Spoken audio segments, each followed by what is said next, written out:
and thank you. Yeah, thank you. What would you like me to? That's good right there. Is this okay? Yeah, that's great. Evening, Mr. Mayor and council members. Thank you so much for the opportunity to be with you this evening. Myself, I'm John Menken. I'm President and CEO of Regional West Health Services here in Scottsbluff, Nebraska. Mr. Mayor asked for the phone number. That's your office, or Yeah, hospital it's number. 630-2093. With me this evening is Dr. Matt Bruner. Dr. Bruner is the Chief Medical Officer for Regional West. And also Jeff Holloway. Dr. Holloway is the President of the Physicians Clinic. We also have a couple of board members and our General Counsel for Regional West. It's a pleasure to be with you this evening.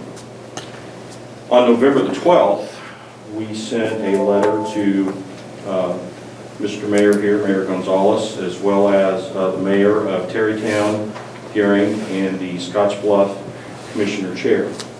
We requested the highest consideration for requiring and enforcing the CDC guidelines for everyone to including masking as the best approach to impact the surge of positive COVID-19 in our area. Over the past 2 to 3 weeks here in Scottsbluff County in western Nebraska, we have seen a surge in positive COVID-19 cases. And it's not just Scottsbluff. If you go to PPHD, which is the Panhandle Public Health District, out on their website, on their front page, you can actually see the incident rates, in particular, October forward, as we've seen a substantial increase. Regional West Medical Center is the region's tertiary care center in the hospital, and we provide services to non-COVID patients and COVID patients as well. We do that on an inpatient basis and an outpatient basis. The recent COVID-19 surge has greatly impacted staff, not just at our healthcare system, but many of the businesses throughout western Nebraska. And so COVID-19 exposures, even as you have a council member tonight with that, require quarantine up to 14 days or isolation. That means the staff is out during this time, and it's a challenge for any business to be able to provide services and also healthcare services. Regional West also sponsors 8 critical access hospitals through the Rural Nebraska Health Network. These are 8 critical access hospitals in our region, and both of our organizations, Regional West and these critical access hospitals, work collectively to provide care and resources to patients in the region. We are very concerned for our community. In the current surge of COVID-19 continues at the rate that it's happening right now, we may have many more healthcare staff ill, exposed, quarantined, and unable to provide services. Hospitals in our region with this recent surge are currently stressed at times due to staffing limitations. Regional West is included in that. Now, it's important to know that the Regional West Emergency Trauma Center and our Trauma Services Program have remained open during this recent surge and throughout the pandemic that we've experienced this year. If the surge continues at the rate that it's continuing, though, that could change. If we do not have the staff available to provide the treatments that we are customarily able to do, that could be a real challenge for everyone. So Regional West is requesting the Scottsbluff City Council to consider the mandate of masking for persons in the city due to this recent surge of COVID-19. Masking is a critical component to help slow the spread of the virus. Regional West Health Services believes a pathway exists for cities of the first class in Nebraska to legally implement the mandate. We would request that you consult the city attorney for this action. Other Nebraska cities are engaged in similar activities at this very time, looking at the exact same thing. And so we believe that is very, very important to help with this recent surge and spread. I'd like to ask Dr. Bruner and then Dr. Holloway to make a few comments, please. Thank you. All right, well, thank you. I'm Dr. Matt Bruner. I'm the Chief Medical Officer of Regional West, and I'm not sure that I would have volunteered for this a year and a half ago had I known the pandemic was coming to overtake us. If we look back at this pandemic, back in March when the state of Nebraska decided just to shut things down and say, let's stop the spread of this. We had a few cases. We had a case out of a Fremont woman that had gotten very ill and spread it in Omaha, and there were pockets of infection in Omaha. Like, this is a big city problem. New York hit.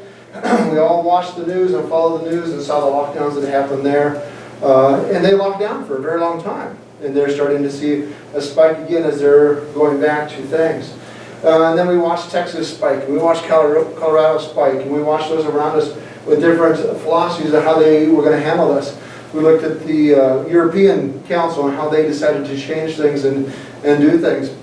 And basically Italy said, if you're 60 and over, you just die. That's all we're going to do for you. And we as Americans thought that was a ridiculous idea.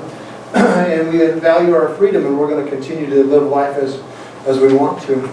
And now what we're seeing, 8 months into this, is that it worked for a while, and now it no longer works. Over the last few weeks, we have become overrun with COVID in our area. And it's no longer a big city problem. It's not a little city problem. It's not a farmer problem. It's our problem right now. And what we do know from early on is that protection in layers is going to keep us the most protected. A mask all by itself, and we can debate that all you want. We can talk for hours if you'd like to about the value of masks by themselves. A mask all by itself is not going to do its job. But a mask in conjunction with other layers, such as social distancing, washing our hands, cough hygiene, getting the people who are sick out of the general population is going to help us with that. The trouble with COVID is it doesn't act like a normal virus. Normal virus becomes infectious just before and then during those first few days of illness. So it's very easy to knock that down out of a population. You're sick, stay home. You're sick, stay home. Great. COVID doesn't do that. It's most infectious 2 days before you get symptoms. So if you can predict that you're going to have COVID symptoms within 2 days and stay home, great. But nobody in the world's been able to do that. And that's the problem, is because despite all of our efforts to not get the virus and to not spread it around, human contact is how we're going to do that. The University of Nebraska, very early on in this, had the first patients in Nebraska. And they said, we're going to take this on, we're the infectious disease experts, we're going to do this. And they said, you know what, this can travel up to 12 feet. Well, that's where 6 feet came from as far as how far we can distance. The World Health Organization still uses a meter. They think a meter is enough.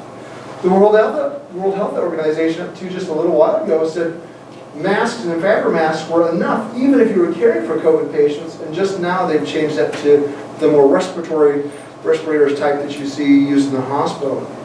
And so across the world, you're seeing a step up in the use of masks and different barriers for it.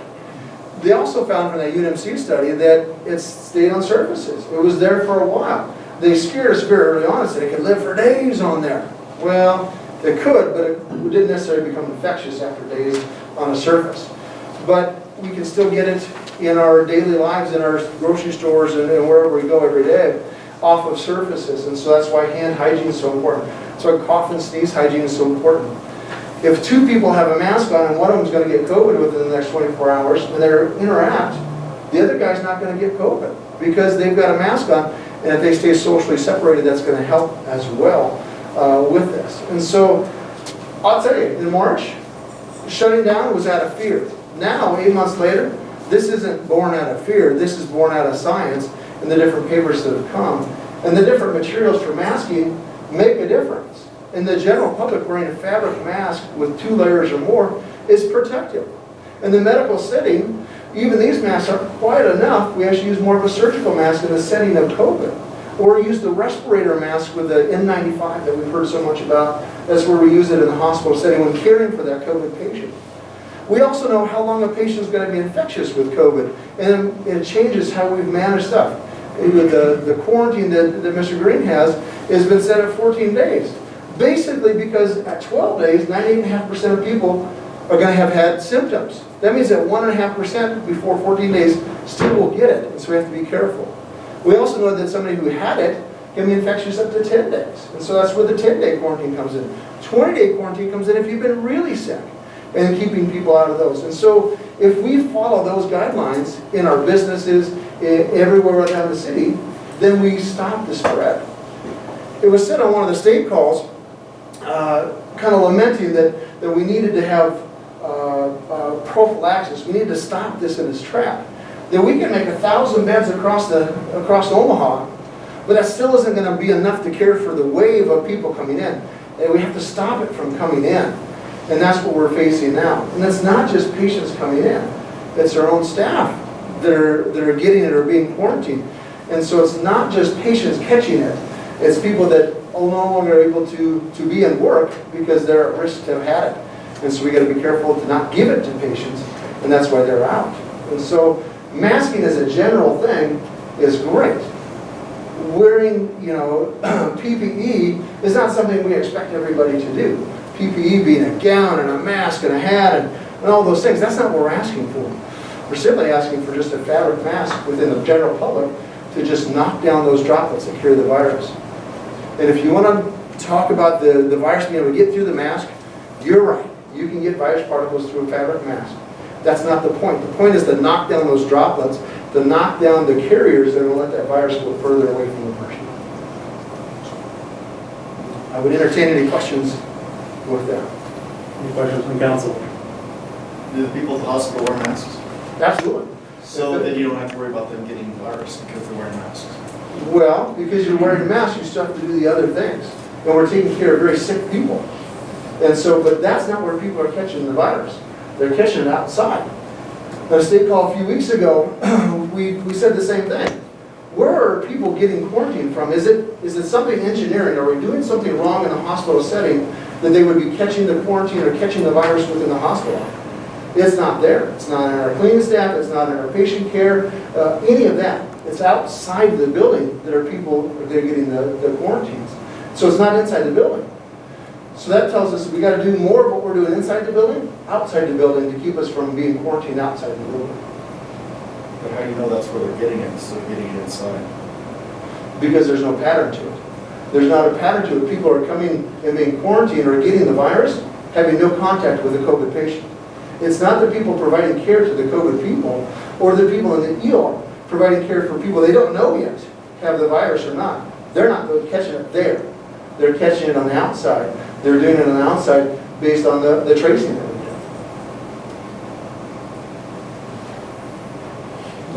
do. Before I ask any more questions, I'd like to hear from, I guess, a third party. I don't remember your name, sir.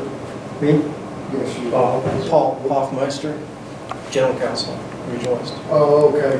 Yeah, I thought there there's was another- another, I thought there was another doctor. Dr. Holloway's Holloway's here. here. I'll let him. I'd be happy to talk, but I'll let. Thank you for your comments. I just seen the badge. I Talks all day. Yeah. My name's Dr. Holloway. I am the president of the Physicians Clinic. I'm also chief of surgery at the hospital. So I get to see it on both sides. And I can just tell you, the clinic is open. If you need to come, you're come. We have a really good screening process up front. People that are demonstrating symptoms, we immediately send down to get tested.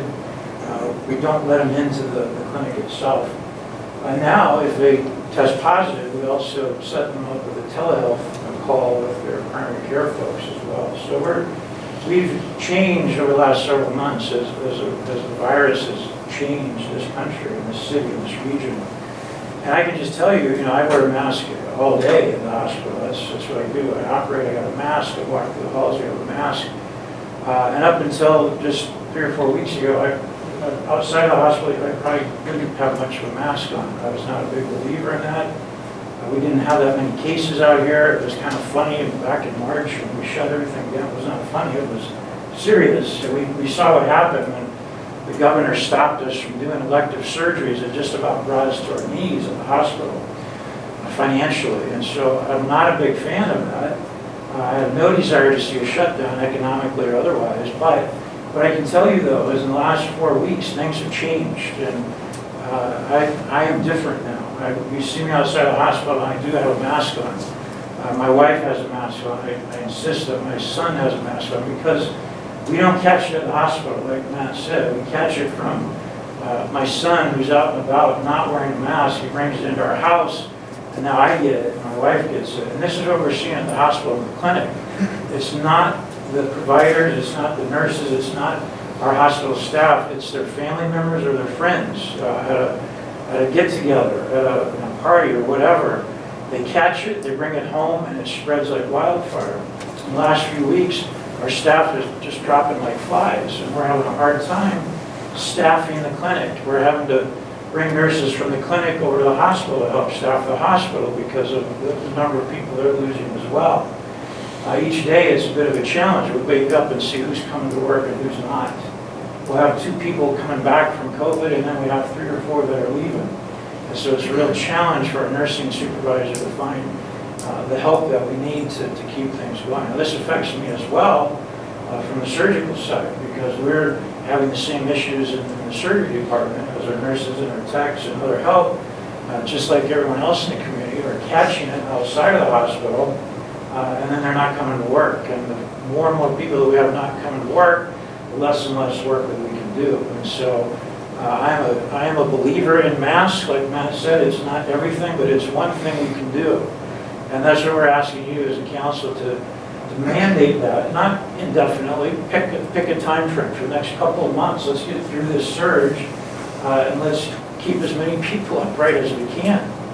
Because when we're losing people at the hospital, these are the people that are going to be taking care of you and your friends and your family members. And so we need to do everything we can reasonably to keep this thing going. If you read the news, we see what's happening in North Dakota and South Dakota, and we're going to be right behind that wave as it hits down here as well. And we can't have that. If it gets any worse than it is now, we're going to be in serious trouble here in the Panhandle.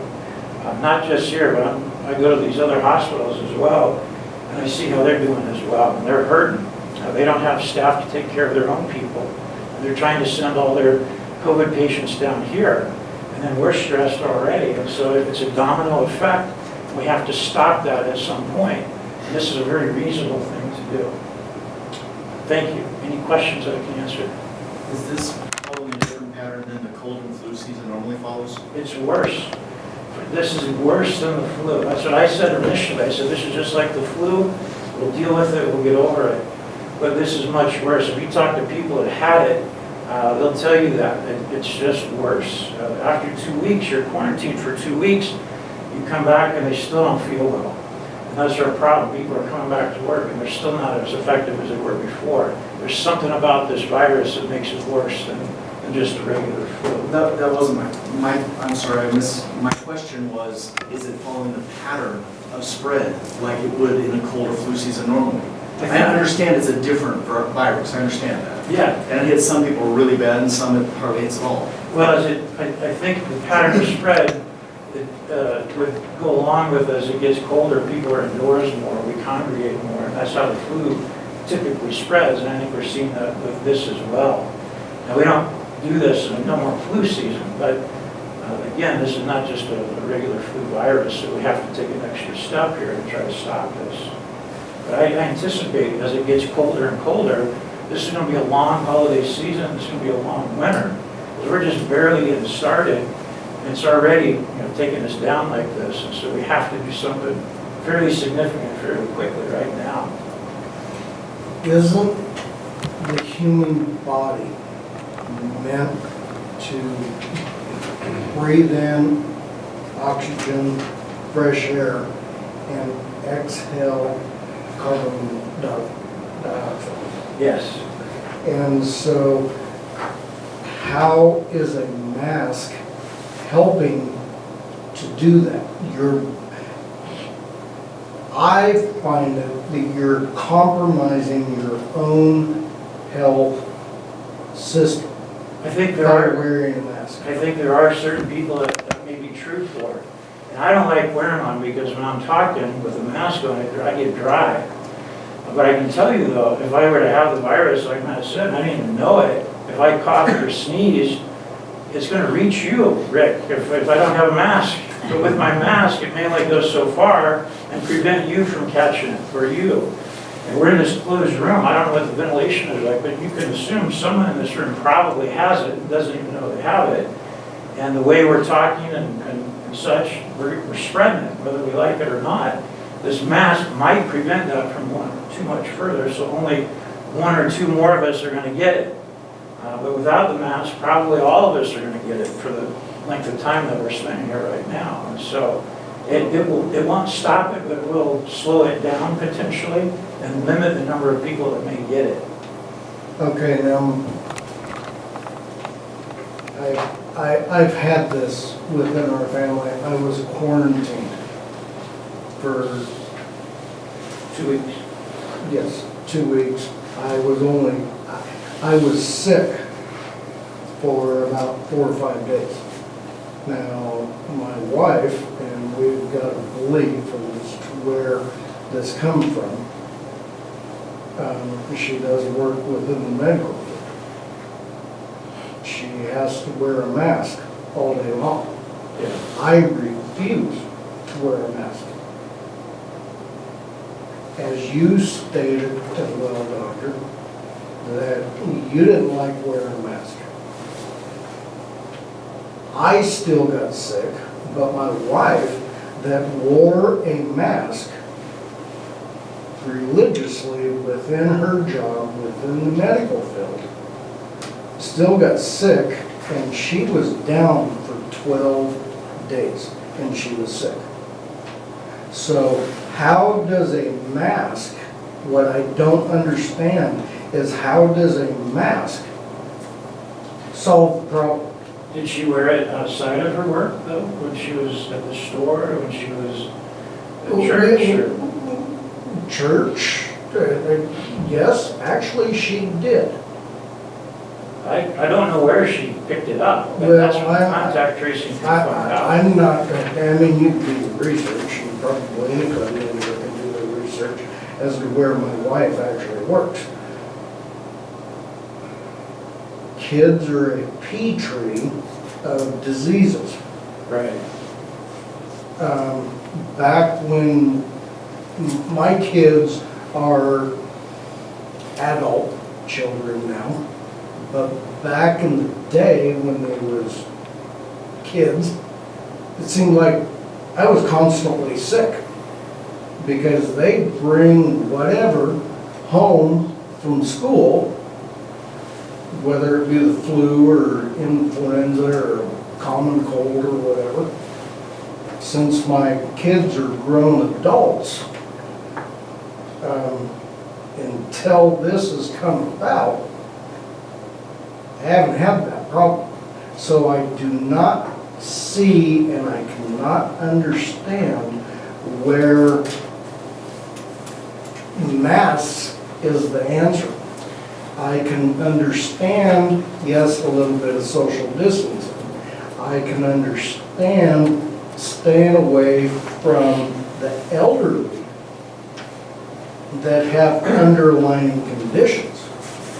For example, I just found out the other day, my uncle that's in a nursing home in Craig, Colorado, that's got Alzheimer's and dementia, he's supposedly come down with this. There's several stories like that, and I have personal stories of that. And the question is, those folks in the nursing home who are pretty much isolated in a room, where do they get the virus? Well, it has to be the people that work there who brought it in. When they weren't wearing their masks, they picked it up from home, from maybe their kids or wherever. They bring it in, the mask comes off inadvertently or whatever, or they touch something or whatever, and then it spreads. All we're asking for here, the virus is going to run its course eventually. You know, we're going to get through this, but the problem is, it's hitting us so hard right now. We need to even this out, spread it out, so we're not all getting sick at the same time. So are we going to can't- start telling people that they cannot go touch the railings? Or are we going to start telling them that they cannot touch the screen to pay for their bill at the grocery store? I mean, mask, touching, where do you start drawing the line? But Now, masks- as far as the city council goes, and the city council person, I am a freedom of choice, and I will always be a freedom of choice. I am not going to sit and tell you or any individual in this room that you've got to stay home, you've got to wear a mask, you can't touch anything. I was with you until about 4 weeks ago when I saw what was happening around me. Wearing a mask, I don't like it, but it's easy, I can do it, and I know that it can stop the spread, so we don't all get sick so fast all at once. This will flatten the curve, it will spread it out down the road, so when we ultimately get through this, we can do it in a way that it doesn't overwhelm our healthcare system in the next month or so. Our healthcare system is already overwhelmed. Right, and we're just getting started with the cold and flu season, so when we're this overwhelmed at this point in the season, can you imagine what it's gonna look like in another month or two at this rate, if this continues? And geez, at this rate, everybody will have it, we'll be good. Right, our problem is our hospital is full of people that are not doing so well with it. If you Right. get a small dose of it, and you get through it, that's great. We have a lot of people in our ICU right now that are dying. Yeah, no, there are some serious, I know there's some very, very serious reactions to it. Dr. Moore, let me just, we did this exercise because we had COVID in our house as well. And so my teenager, who brought it home, had done everything right, had brought it home because someone who's deceptive within his school was saying, you know what, if we get sick, we're not going to say anything and not get tested because then we don't know. But then they spread it, and so that's how we got it into our house. So we ran the numbers. So to get herd immunity, you figure that you get 60% of a herd sick. Okay? So if you just take round numbers, Scottsbluff, Gary, that's 25,000 people. That's 15,000 people that have to get it. The death rate, and we've held the death rate at 0.5%. That's pretty good when you say 0.5%. That's 75 people. And so 75 people in Scottsbluff, Gary have to die. We've had 4,400 people in the Panhandle have it. We have 26 deaths. And so that's 0.5%. That's just over 0.5%. And so what Jeff was trying to say, the virus doesn't play by the rules. We have the 91-year-old in the nursing home with no symptoms, but positive. And we have the 40-year-old who drops dead of it, and we don't know why. We actually have teenagers that catch it, and they get prolonged myocarditis and inflammation of the heart. They can't return to sports. We have kids that get lung disease that tends to be a little bit of a prolonged illness with it. We don't know why. We don't know what trips that trigger. And so, Mr. Schaub, as you were saying, I don't know what the difference was between you and your wife. It seems to be some autoimmune something to this. But that's the problem with it, is we don't know. It's still too new. It's been a year. And it's too new in this. We know a lot about H1N1 that happened 10 years ago. We know a lot about Spanish flu that happened 100 years ago. We don't know enough about this to know, is that safe or is it not safe? I wear a mask all the time, and I had it just as bad as my wife did, who doesn't wear a mask all the time. So that's not the difference. Okay, but 10 years ago, sir, did with H1N1 or influenza and stuff, when we didn't know about this, did we shut down the country? Did we shut down the city? But we had a death rate that was different than it was with COVID. And we had a death rate that was consistent with the frail got it and dies, and the young survive. This doesn't play by those rules. And what we learned from New York was it was the amount of exposure those frontline young workers got that died. We also know that the reference age for how bad the illness gets you is about 20. Younger than that, they get it less severe. Older than that, they incrementally get it worse. And so that makes sense to us. But in the last 6 months or since March, I mean, it started out the elderly. That's who we had to protect. Then all of a sudden, 3-4 months later, we've got to start worrying about the 20, 30-year-olds because they're supposedly the ones out partying and stuff. Now we open up schools and Schools have masks. yes, schools wear masks. Scottsbluff does. And they've done a pretty good rate with it. But what happened with But okay, if there was a pretty good rate with it, then why do we have all these extenuating, climbing numbers? And it seems to me like since the schools went back into session, so to speak, then all of a sudden now we've got this climb in rates.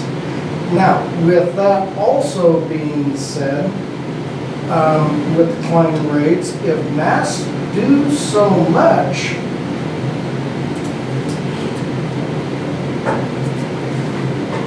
it's being blamed on children spreading this Let me answer it this way. So I got interviewed by a sixth grader who wanted to make a difference between what makes a kid homeschooled and what makes a kid a public school. And his first question was, do you have chickens? No, we don't have chickens. Oh, then you must be a public school kid because homeschool kids all have chickens. Now we all realize that that's a ridiculous theory.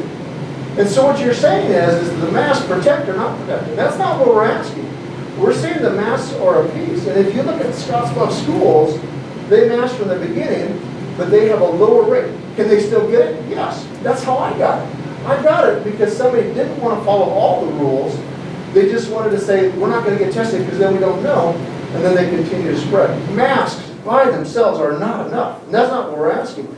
And you asked about the shelves and the railings and things like that.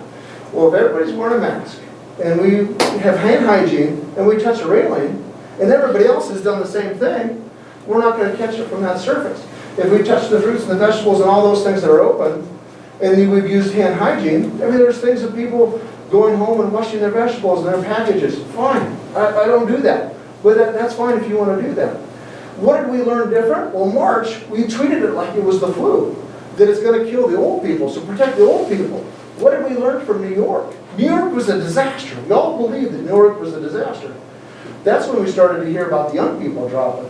We heard about them in Tennessee. We heard about a 30-year-old in Texas who went to a COVID party thinking that he'd just go get immunity with that, and he dropped dead. His last words were, that was a mistake. That was his last words before he was intubated, and then he was never heard from again. And so did he have anything else? I don't know. I don't know his medical history. But that's not the point. I don't know the medical history of everybody walking down the street. And I don't know your medical history. I don't know Jeff's medical history. I know mine. I know my patients. And so we protect the ones that we can protect. And a simple step to wear masks and they have hand hygiene and do the different things is not too much to ask. And if you want to talk about liberty, we all wear a seatbelt. We all abide by the speed limit. We don't go around shooting people because I have freedom of choice. I'm going to go shoot everybody and run fast. Those are reasonable things in a society. This is not an unusual ask in a pandemic. But asking somebody to do that on their own property is. I mean, I understand if you're out, say you go to the hospital, they have a mask thing, you wear a mask. I get that. I did that. I started to get a sinus infection from the stupid mask. But that's their rules, so you gotta do that when you gotta do that. But if I have a private business, you telling me what I can and can't do in my private business is not okay. That's my business, and I can do what I want in my own business. I would agree with you to a point, except you're asking for a pandemic to continue to be there. Now, people can and can't choose to go there. I agree with that. I would have hotly debate the mask side effects, but that's not for now. Because if masks cause hypoxia, all your surgeons would be really, really dumb. Because they wear masks, and a better mask than this, throughout an entire case. Some of the oncology cases are 16 hours. If the guy wearing a mask for 16 hours is hypoxic, then he's not doing a very good job. But masks do affect different people different ways. They certainly can. I don't dispute that. But to just blanketly say that doesn't. Now, I agree with you. Telling you to mask in your house, telling you to mask in your property, absolutely not. I don't agree with that. That's not what we're asking for. We're asking for out in public and where you're going to be not able to do the other things, be 6 feet apart, hand hygiene, cover your cough, all those things. Using a mask is a reasonable ask. So how's this 6 foot apart working right now? Councilwoman, oh, Sorry, Can I everybody. ask a question? Like the state of Colorado and that, how do they enforce the mandate? I mean, I knew when I went to Colorado, I had to wear a mask in public and that. I've only been to Colorado a couple times since it started, and one was a basketball tournament. At that, It was a power play. It was by shame. It was public shame. You didn't have a mask on, people didn't sit by you. And so it was a little bit there. That was clear back in April. So I don't know for sure how it's enforced. Mr. Trumbull, do you have a comment? Gee, I'm over there probably 2-3 times a month. It's on the doors. You want to walk in and try it, you can, and then you'll get sent back out the door. Okay. And then these are not retail, these are, distribution houses. So there are actually not that many people in them, large spaces. All the employees have them on, and it says on the door, a mask is required. And I can't remember if it says per Denver, Colorado Department of Health statute, but it's on every door when you walk in somewhere. And, and I understand, Terry, the freedom of choice, and I'm just like you. I think they've kind of acclimatized themselves to that of going, you know what, it will make a dent in this because they're seeing what's happening in their businesses.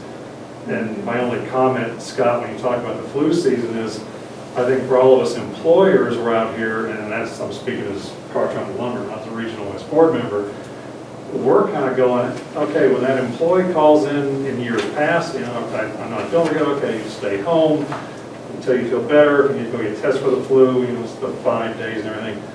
Now we're all sitting there going, okay, so now what do I do? Do I tell them to stay home? Do I tell them to go get tested? And I know, Jeannie, you work for a large company, you guys are dealing with it and whatnot. I think what Regional West and Dr. Bruner, Holler, and John are talking about is, and I think, Ryan, you put it up on your website today, Nebraska Educators Association put out a letter today, correct? Yep. And they basically asked for what? They asked for masks, they asked for shutting down bars. They were going back to closing everything because they're having the same challenges in education as what we're dealing with healthcare is they've got staff out, whether it be they actually have the virus, their list is of close contacts, they're quarantining, they're finding it challenging to be able to provide students with an education because they can't keep teachers in the classroom. I know a lot of businesses are having their employees wear masks, and some of them have mask requirements to come in, some don't. But I still think that's the business's choice. I don't think that the city needs to be getting in people's private businesses. I think that's overstepping the city's bounds. Well, and from that standpoint, Scott, I look at it as we're trying, and I've seen more in our business in the last week and a half. You go 2 weeks before this, 3 weeks, no one walked in with one on. I mean, they just didn't. Last couple of weeks, I think hopefully the media is finally starting to have some impact on it. Comments from our health providers starting to have an impact on it, maybe from education. I think what we're asking for is for the city to, and Raymond, you and I have talked of a little more of a unified message coming from the leadership of our healthcare systems, of our communities, of our education systems, of saying, rather than having to go to a flat-out mandate, if we could actually get people to start doing this, as we talk about in Colorado, where it's just become, I hate to say it, part of their normal day. Is the mask, as the doctors have said, is it the end-all? No. Is it going to help us? Because, Mayor, you and I have talked, and a lot of you are aware about, there's a lot of businesses in town. You've seen branches of, I'll put, for instance, some financial institutions that have had to close their doors because they've got so many bodies out, they've got to start consolidating to keep other things going to their places. This is starting to affect our other businesses that in the first go-around, they weren't affected. And I think what we're trying to do is trying to figure out, as Dr. Holloway said, can we stop this thing dead in its tracks? Well, I don't know. We're all thinking about, we hear the vaccine comments, hopefully that will come sooner rather than later and be effective and be available. But this is going to get to a point, and you said we're already at that stress level, Terry, I think you said that. Well, my God, why would we then send the ship over the edge? I mean, this hospital does not just provide care for Scottsbluff and Gearing, it is a regional facility, and as the doctors have said, the critical access hospitals are having the same thing. Not only having a father who's in a senior health facility who I have not put a hand on since April, those places are finding the same staffing issues too, as we said. How is it getting to those patients who are secluded 24/7? It's the staff coming in from outside bringing it. At some point, we all have to kind of jump on a little bit of a common trail here to try and knock this thing down, because it's going to start affecting us business-wise in this community. It did it back in the spring with hospitality, restaurants, all those kind of entities, salons, the tattoo. That was because they shut them down. Well, and that's just it. You know, we have the opportunity to say, as we've talked about, and Paul has comments, and Mr. Selzer has it, there are some ways municipalities can try and lead the public in what is a better option, rather than letting Lincoln dictate that, which is where they're going to. And at the current case rate, as John said, we went from 300 or so a week with Panhandle Public Health District, we went up over 500, then we went to 400, we went to 551 today. So we're right back up in that top tier again. And what that's doing is going to keep adding pressure on the healthcare systems. And, you know, Ricketts is saying he won't do certain things, but he is willing to shut everything down again. And we're in the red level. We're a prime candidate, whether he does just the Panhandle Public Health District and clips us real quick, lets everybody else do their own thing. I don't want to get to that point again where we're shutting businesses down and everyone's looking for the handout again from the state and the feds. I mean, if we can come up with some ideas and at least maybe try it, as Dr. Holloway said, you know, if it's for 2 weeks, 3 weeks, whether it's a mandate from the city, which obviously, Johnny said there's some legal questions, Paul can address it. If it's basically going from, here's folks what we're looking at doing, don't let us go down that road. Start trying these things out, take the medical provider's advice, and let's see if we can knock this thing down a little bit. Let's see some numbers come down and go, I guess it works a little bit. Hey, this works, let's keep doing it. Along with the other things, the hand hygiene, the social distancing. We just need to have a unified front from not just our medical providers, but our educators, our city members, our leaders. It's got to be unified when our community hears these things. It can't just be the media talking about what's going on at Regional West or what's going on at Scottsbluff Public Schools. This is an issue that is a community issue, and that's all of us. It's not just this entity, just this council. It's everybody. So that's where, from a business owner's standpoint, you are the leaders of this community. You need to be involved in this process, and certainly comments are great. And as a member of the board of Regional West, I get to see firsthand, and I'll end with one comment, as I had an eye appointment last week, and I see one of our nurse leaders at the same clinic waiting for her appointment. And I said, and we're waiting outside to be able, before we go in the waiting area, and waiting before we go in the office, and I said, how are you doing it? And she just looked at me, she goes, it is just physically and emotionally draining every day, not knowing whether we're going to have staff, who's going to end up not feeling well at some point in the day, has to leave, is someone going to come back? I mean, this is the people that are providing our health care, and we need to give them the best opportunity and chance to keep doing that at the level they do. So with that, I would end that. I think Dave had something to say. Thank you for your comments. Councilman Green? I don't know if I'm still on mute or not. No, we can hear you. I guess my only question is, I can't look at the professionals behind the screen there, but we didn't hear a date, 2 weeks, a month, 4 months, whatever it may be. And in that time frame, what are the outcomes that we're looking at getting out of it? Do we need a week until the vaccine comes out? 3 weeks until we lower the curve? I mean, every model we've ever been presented, seen in a paper from last year or whenever it started, was to flatten the curve, to make it manageable. And we didn't really have any sort of peak, I guess is one way to say it. Are we just hitting the bump of the curve starting? Or is this, we're not trying to fearmonger or shame people into doing anything, but I'm kind of disappointed in the education that I've gotten as a citizen, not so much as a council member, on having to ride that balance between don't create panic in your town, but still educate people. Well, I can't do that without any information coming from the hospital, from Panhandle, in effective ways. I guess I'm just looking at what is our outcomes, how long, and why. Are we lowering this to get hospital staff back in their 3-month window after they've been sick? Are you able to return to work at full community for so many months? Was that the reason they had the lick the doorknob parties, where everybody tried to have the COVID parties and get sick together so that they could be well to take care of everybody early on? I just want to know what the, I don't want to say result resulting improvements would be that we kind of look forward to or milestones to meet.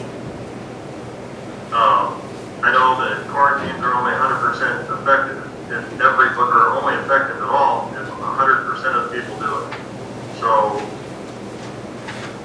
sitting here at home, I've watched a lot of CNN and other health news broadcasts on, and they keep talking about the 1918 flu epidemic that was actually, the soldiers came in, and they were the spreaders. They couldn't contain it. They tried to keep everybody in one spot, but it still got out.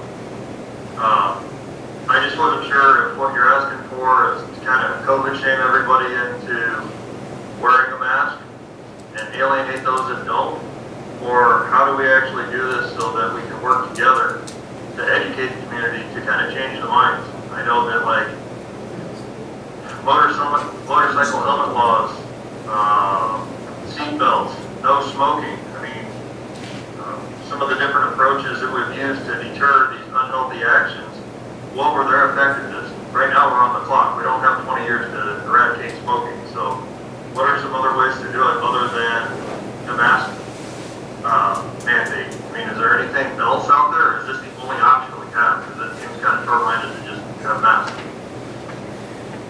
Mr. Green, I can address all of those questions. So vaccine, we're thinking start of the year. Realistically, by the time it rolls out, who's it for? Department of Defense gets the first doses. First line health workers get the next doses. Federal government allocates it to the states allocate it to the regions. That's where that's going to come from. First of the year is the earliest it's coming. Now there's inklings that say that it's going to be 90% effective. What does that mean? We don't know. Some people think that it might be a twice a year shot. There's some people that don't want a vaccine twice a year. We balk at getting flu shot every year because they don't know what the immunity is going to do and how long it's going to last. Right now, natural immunity by getting COVID seems to be about 3 months. We've had even a case in the Panhandle that had COVID, negative testing, COVID again. I don't know any more about his history other than that. And knows that, well, we had it happen out here. Was that true? Was it not true? But there's literature reports of it. If you look worldwide, what's the waves going to do? Every country in the world has had a first wave and a second wave now, so far. The only country that hasn't has been China. Do we believe that data? We didn't believe it last year, and I sure don't believe it this year either. Because, how can China have 0 cases when everybody else in the world continues to have peaks? The second peaks and third peaks have been worse than the first peak. When you asked Mr. Green about the flattening of the curve, and it looks like nothing came of it, well then we did a good job. Then we did it. We flattened the curve. And the whole point of flattening that curve wasn't to get over COVID. That was not the reason. The reason to flatten the curve was to let our supplies catch up for the demand that was coming. What didn't happen was New York got hit and freaked out because the supplies weren't there. They talked about putting 2 or 3 people on a ventilator at a time, stacking bodies in refrigerator trucks because the supplies hadn't made it. So we were lucky in the middle of the country to say we flattened that curve, and we didn't see that. Now's our New York time. What's different? Well, the supply chain's been better because now not everybody else is having to use some of those supplies throughout the summer because we flattened our curve. And so how long is this going to last? You know what? That is an awesome question. I don't know. But as Jeff said, if we did this for a month or 2 months and said, you know what, we're going to do this for this amount of time, we're going to reevaluate, that it knocked down our incident, that the PPHD come out and say our numbers are lower this week, and then next week they're lower, and then next week they're lower. Then we spike back up as we took the mandates off. Maybe we do, maybe we don't. I would agree with everybody here in that lockdown is not the answer. Lockdown is not what we're asking for. If you look countrywide, Australia locked down. There are stories out of Australia that they couldn't walk more than 5 kilometers away from their house. One person could go to the store. And that was that way for months and months and months. That's not what we're asking for. I agree there needs to be an endpoint to this. But there has to be at least some evidence that there's a change in the wave that's coming. We do have the state's radar as well. We're the 3rd county per capita right now with COVID. And at times, it's not even per capita, just sheer number. We're the 3rd in the state. We do not have the third highest population in the state by county. That's terrible. We made the national news because of our COVID rate. We're just behind North Dakota with our COVID rate. That's terrible. We should not be proud of that at all. And we shouldn't be looking for the state to mandate either. The stuff that's happening at the state level is crisis mode, where the state tells us, you get that patient goes to Lincoln, that patient goes to Lawrence, that patient goes to Fremont. That's what the state wants to do, is just make it you have no power anymore. It's only what the state tells you to do.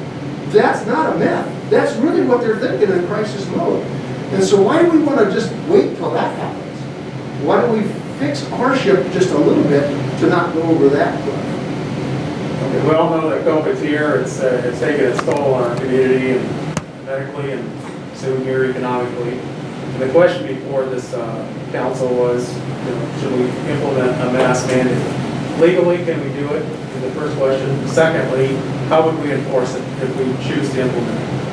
And then thirdly, we will need to get buy-in from the surrounding communities, Mitchell, Baird, Morrill. So, if we were to do it, you're going to have to give us a little bit of time to reach and get that unified approach that Mr. Trumbull was talking about and mobilize quickly to do it. So, can you give us a legal opinion of that? Can we do it? Yeah, we can't do it how we're set up right now with our ordinances. We just think that the council ordinances to enact the Board of Health and the Board of Health could adopt it for that. In other words, we give the power to the Board of Health to do it. It doesn't have to currently have a Board of Health. We have to create it. Oh, we would just give us companion health. Mr. Hoffman, do you have a different Is it opinion? possible to ask for like maybe a letter of recommendation or something like that where we strongly advise people to wash their hands, not to pick their nose, wear a mask when around people. One of those kind of suggestions from public officials. Something like that to start. The city council meeting tonight is a platform to get this out in the open and get it in the paper, but what can we do? I don't want to say not legally, but what can we do that's not quite so impacted by the legality of our act? Well, first of all, I'd like to hear from Mr. Hoffmeister before we can answer your question, Nathan. Thank you. I did talk to Ken Tatenfeld today for quite a while. There is a memorandum out of the League of Municipalities that's been out for some time that does provide a pathway for cities of the first class, second class, and so forth, for how you can get to mandates. In fact, there's a statute, 16238, just first sentence says, a city of the first class may make regulations to prevent the introduction and spread of contagious, infectious, or malignant diseases into the city. It then goes forward to tell you you're to create a 5-person committee, and then you have the authority to act as a council. That committee does to do mandates or whatever you want to do. And there's another theory out there about you can declare a nuisance, maybe attack it from that point of view in terms of mandates and so forth. But there are clear indications that there are pathways to do this if you want to do it. Now, my understanding talking to Ken today is you may or may not have the 5-person committee set up. I'm not sure if that's correct or not, or how much time that would take, but certainly that is a pathway to do it. I will tell you, in working with other attorneys today, discussing this issue in the state, there is a city of comparable size to Scottsbluff that is poised to review and possibly implement a mandate tomorrow. So this issue may become a little bit easier in terms of the legality and confusion surrounding that, but there is absolutely no question in my mind that there is a pathway for a city of the first class to create a committee that can address these issues, including the issuance of mandates and so forth.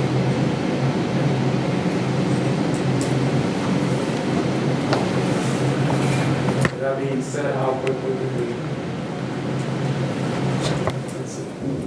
So we'd have to form that committee, it sounds like, if we don't have it in place. Right, I think the committee is referring to as the Board of Health. Is it Board of Health that's a medical advisor, chief of police, and 2 other members? Oh, I'm sorry, the mayor, a physician who's a medical advisor, and chief of police. And then, doing that would just require an ordinance. And so it's fast as you can pass an ordinance. And then that committee would need to convene, they could convene immediately after the ordinance is created. Was the mayor, medical advisor, chief of police? And 2 other members.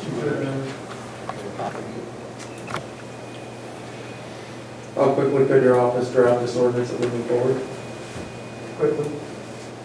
Does the council support moving this forward to direct staff to, and legal to draft this ordinance? Absolutely not. Okay. No.